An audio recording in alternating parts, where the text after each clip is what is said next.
अस्सलाम वालेकुम नाज़रीन, एक नई वीडियो में खुश आमदीद। अगर आपके घर में बची हुई रोटी मौजूद है या फिर आपके घर में ऐसे बच्चे हैं जो रोटी खाना पसंद नहीं करते, तो उनके लिए बताऊंगी मजेदार सा चपाती रोल बनाने की रेसिपी कैसे बनाएंगे। आइए जानते हैं। इसको बनाने के लिए सबसे पहले मैंने लिए हैं बॉयल आलू। कुछ बॉयल आलू लेंगे, जैसे दो दरमियाने साइज का बॉयल आलू ले लें, और 250 ग्राम, एक पाव के करीब मेरे पास बोनलेस चिकन था।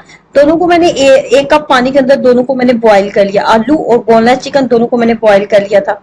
दोनों को बॉईल करने के बाद चॉपर में डाल रही हूँ। चॉपर में डालने के बाद यहाँ पे आपने ऐड करना होता है लेमन जूस या फिर सफेद सिरका ऐड कर ले। मेरे पास ना तो सफेद सिरका था ना ही लेमन जूस था, तो मैंने इसके अंदर 2 खाने के चम्मच दही का इस्तेमाल किया। दही वैसे भी नॉर्मली आप कबाब बनाते हैं तो वो उसको एक्स्ट्रा क्रिस्पी बनाता है। उसके बाद इसके अंदर जाएगा नमक, चिली फ्लेक्स और चाट मसाला। 3 चीजें हम ऐड करेंगे, नमक, चिली फ्लेक्स और चाट मसाला। दोनों की मिकदार आधा आधा चाय का चम्मच थी, क्योंकि मेरे पास आलू और चिकन की मिकदार बहुत ज्यादा नहीं है। उसके बाद जी इसको हमने कर लेना है, अच्छे से पीस लेना है। सिलबट्टे में भी अगर आप इसको पीसेंगे तो बहुत आसानी से पीसने हो जाएगा।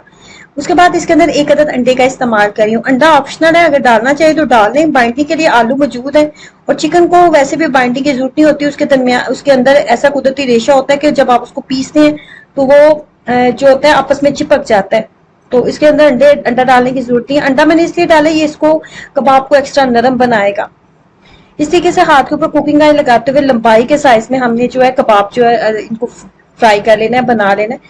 मेरे पास ग्रिल पैन था। ग्रिल पैन का इस्तेमाल मैंने इसलिए किया क्योंकि तमाम कबाब, मेरा मूड था कि तमाम कबाब एक दफा ही फ्राई हो जाए, तो इसलिए मेरे पास ग्रिल पैन था, तो मैंने ग्रिल पैन का इस्तेमाल किया। अगर आपके पास नॉर्मल तवा मौजूद है, कोई भी पैन वगैरह मौजूद नहीं है, तो आप नॉर्मल तवे के ऊपर भी इसको बना लें, तो ये टूटेंगे नहीं, ना ही खराब होंगे। उसके बाद मैंने 3 से 4 जो रोटियां थी, चपाती थी, वो मैंने तैयार कर ली है नॉर्मल साइज की। ये बहुत ही बेहतरीन आइडिया ऐसी खवातीन के लिए जिनके बच्चे रोटी बिल्कुल नहीं खाते। तो अब आप क्या करेंगे, अब हम मैंने इसके ऊपर लगाई है सबसे पहले मायोनीज। उसके बाद मेरे पास थी ग्रीन चिली सॉस, तो वो मैंने इसके ऊपर लगाई है। अगर आपके पास ग्रीन चिली सॉस मौजूद नहीं है तो आप क्या करेंगे, आप अगर आपके पास ग्रीन चिली सॉस मौजूद है तो नॉर्मल जो दही वाली पूतने वाली चटनी बनाई जाती है ना, थिक सी, वो भी आप बना के इसके ऊपर लगा लें, उससे भी बहुत ही बेहतरीन टेस्ट आएगा।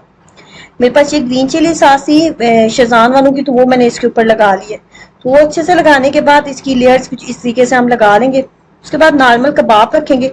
अगर आपके पास गाजर, शिमला मिर्चें और बंद गोभी वगैरह मौजूद है और आपके बच्चे शौक से खाते हैं ये चीजें, तो आप अपने बच्चों को चपाती के ऊपर रख दें। मेरे बच्चे तो शौक से नहीं खाते, मैंने सिर्फ खीरे ही रखे थे इसके ऊपर।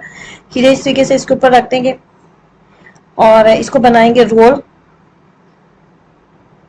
तो ये खाने में बिल्कुल आपको ऐसे लगेगा जैसे आप बाजारी आपके बच्चे शवारमा वगैरह खा रहे हैं। और अगर आपके बच्चे रोटी नहीं खाते तो आपके बच्चे बहुत शौक से इसको खा देंगे। तो जरूर ट्राई करें। ऐसी मदर्स के लिए बेहतरीन रेसिपी जो बहुत ज्यादा परेशान रहती हैं कि उनके बच्चे रोटी नहीं खाते।